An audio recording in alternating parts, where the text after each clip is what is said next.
America has ruled the world for nearly a century at this point. Ever since the Second World War ended, it was clear which country would dominate, but it was also clear which country would challenge the United States. I'm of course talking about the Soviet Union, but more importantly, I'm talking about the Cold War, for we all thought the days of the Cold War were over, but it seems we were premature. China is now being billed as a rising power, a state to oppose the United States and eventually take over for itself, but you'd have to be daft to believe America will take this lying down. Far from it, in fact, the US is fighting back and actually taking charge and escalating the situation itself. We have entered the age of the Second Cold War between the United States and its allies and China and theirs. The United States has just fired the first shot as they declared technological war on the Communist Party. We're going to delve deep into exactly what has occurred, what the US has done, how China has reacted, and what this means for us in the future. Now, if we go back a couple of decades, we see that China was getting wealthier by the day, and actually, under Hu Jintao's premiership in the noughties, it was liberalizing and people were getting more free as well. It was under these conditions that the West sought to increase trade and cooperation with China under the belief that not only would it make us money, but it would also help to move China in the right direction, hopefully towards democracy. In 2012, when Xi Jinping came into power, this idea started to take some criticism as freedoms across China were rolled back, but most in the West remained optimistic about the direction China would move in, with presidents and prime ministers all over the place calling China a friend and strengthening our ties with them. Donald Trump was the start of the end of this as he rallied against China not only during his election campaign but during his presidency as well, and he successfully laid the base for China to be seen as an enemy and not an ally. The tipping point for East and West relations came with the COVID pandemic, which emanated of course from China itself, maybe even from a secret lab, and it saw the Communist Party prove without a doubt that it was no friend, as they lied about the virus for months on end in an attempt to protect their prestige and even imprisoned scientists who tried to warn the world. Come the next president of the United States, Joe Biden, and while some thought he would seek to soften America's hardline stance against China, he actually got tougher. The American populace is now uniquely united in the view it holds of China as a hostile foreign state, and this is a phenomenon seen all over the Western world. The genocide in Xinjiang, the erasure of human rights in Hong Kong, the threats of invasion against Taiwan, and the brutal COVID lockdowns that starved innocent civilians to death in China have all been exposed, and the West is now united in its opposition to the communists, and that's what has led to this fundamental change. That's why this new Cold War is here, because the CCP know the jig is up. No longer are they hiding their true intentions. They've laid it all bare for the world to see, their plan for world domination, but the West is fighting back. Now, if you've seen how badly China has been doing, you've probably seen how badly stocks as a whole performed in 2022, and you might be thinking about diversifying your portfolio away from these assets that keep bleeding you dry, or maybe you just want to hedge against inflation. Well, then you need to hear about this video sponsor, Volted. Volted is the best way for investors to acquire physical gold with a great website and mobile app that makes it easier than it's ever been.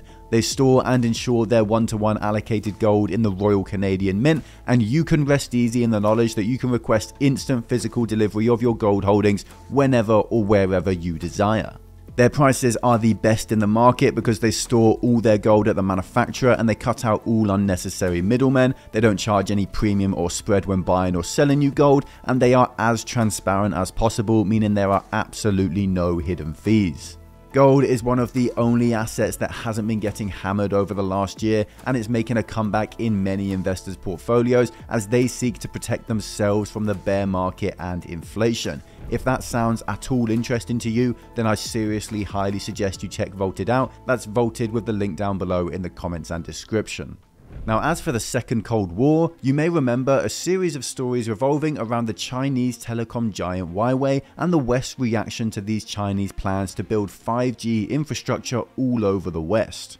Essentially, this Chinese company was offering to build 5G cell towers and other infrastructure all over America, Canada, the UK, Europe, and Australia at prices that were ridiculously cheap when compared to Western companies. Many asked why, and so our security services decided to dig a little bit deeper, and they revealed that the Communist Party was going to be able to build a backdoor into the mobile systems of our countries, and they were using Huawei to try and achieve this aim. This company has also spent the last few decades helping the Communist Party put into place the Great Firewall, the censorship system for the Chinese state and their internet, and they've helped the communists gather data on people within China that has then led to countless human rights abuses. Needless to say, when the public found out this company was going to be building our infrastructure, nobody was happy. This led to a long saga of announcements and developments throughout 2019 and onwards to today, whereby this company is slowly but surely severed from the West, and it even led to the chief financial officer, who was informally known as the Princess of Huawei, being arrested in Canada after the US Department of Justice unsealed an indictment that charged her for bank and wire fraud. At the time, this story felt like it wasn't so important, but we can now see that the attack on Huawei from the West was a precursor to what would eventually come. Now we move to the current president of the United States, Joe Biden, and as he started out his tenure as president, many people thought that he would soften the American hardliner stance on China that was left by Donald Trump, but actually the total opposite happened. In fact, in late 2021, the World Trade Organization decided that President Trump had acted illegally a few years prior when he imposed trade tariffs and restrictions on China, and Biden didn't use this as an opportunity to score some political points or draw attention to the problems with Trump's presidency. He did the opposite. He stated that he didn't recognize the World Trade Organization's authority here and that Trump and the United States had done nothing wrong, and he intended to maintain the rules that Trump had put into place. Let's keep in mind that Biden is well aware Trump may be running against him in the next election, and that Trump breaking international law would be a heavy stain to carry, but still, he defended his political opponent Trump and maintained his position against China, showing just how much American politics has changed and how united the US is in this one aspect of opposing China. That then brings us on to the real meat, the move by the United States to seriously damage China's industry and cement this growing Cold War as a probability instead of a possibility. A few months ago, the US Commerce Department announced a series of incredibly strict prohibitions on exports of high-tech technology and equipment mostly surrounding microchips and machines to produce them. Now, who does this new legislature target? Well, China, of course. This move has been labeled by a Washington think tank as strangling with an intent to kill, and a Chinese tech entrepreneur tweeted that these new rules are driving an industry-wide decapitation. In essence, Biden is just trying to make it harder for China to buy the best microchips in the world, or even buy equipment or machines that will help them to make them. Why is he doing this? Well, these chips will go on to power the next generations of military and artificial intelligence technologies, and the US doesn't want China having the upper hand here, so they've put into law rules that will strangle the Chinese chip development effort and force them to work independently to try and grow and innovate. The US, on the other hand, is able to cooperate with other countries investing into this technology, but none others can work with China, and the penalties for trying to help China get around these rules, well, it isn't just a light slap on the wrist or some minor fine. Americans working in this industry in China overnight were forced to pick between their jobs or their American citizenship and their lives back home.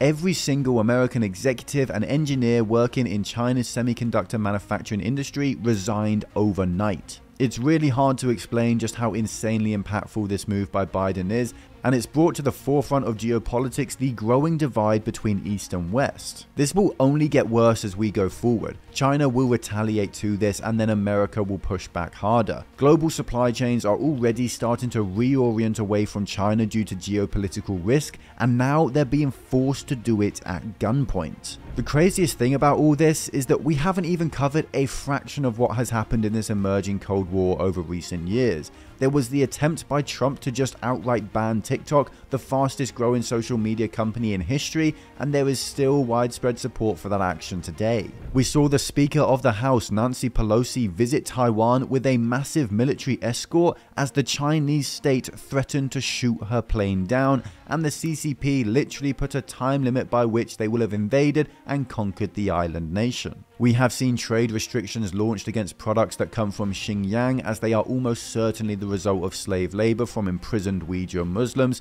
There's even China's tacit support of Russia's invasion of Ukraine, which the US has been throwing tens of billions of dollars at in an attempt to weaken Russia and ensure they aren't able to expand their sphere of influence. The new Cold War is here, that I do not doubt. Before long, we will have proxy wars and missile crises, as a rising power is never left alone when its rise threatens the current world order. Unfortunately, Chinese politics has seen a fundamental shift over recent months, as Xi Jinping is now well and truly the sole man in control. He has practically named himself emperor, and if you want to know exactly what happened and why no one is talking about that, then this video here is perfect for you. Finally, also make sure to go and check out Vaulted if you're curious about gold and want to protect your portfolio from the crazy conditions we're seeing.